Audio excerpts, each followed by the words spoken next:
Karachi town की तबाह हाल सड़कों की मरम्मत और बहाली का काम जारी। Chairman new Karachi town Mohammad Yousuf अवामी सहूलतों की फरहमी के लिए कोशां हैं। नॉर्थ कराची सेक्टर 11A में जारी सड़क की सरकारी के काम का मुआयना।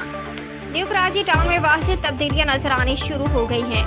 मोहम्मद यूसुफ अहलन न्यू कराची टाउन को बल्दियाती सहूलतों की फरहमी के लिए कोशां हैं।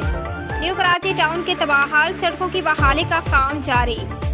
न्यू कराची टाउन में वाज़ेह तब्दीलियां नजर आनी शुरू हो गई हैं। इन ख्यालात का इजहार chairman new Karachi town Mohammad Yusuf ने नॉर्थ कराची सेक्टर 11A में जारी सड़क की मरम्मत और इस्तरकारी के काम का जायजा लेते हुए किया।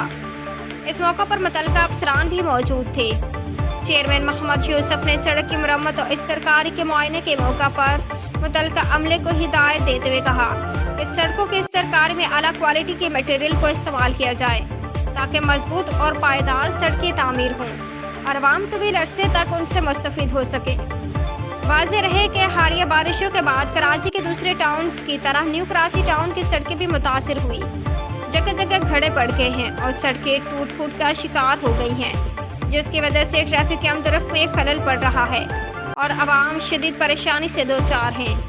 इन अवामी मसाइल को मद्देनजर रखते chairman new Karachi town Mohammad Yusuf ने न्यू कराची टाउन की हदूद में कायम सड़कों की बहाली के काम का बेड़ा उठाया है।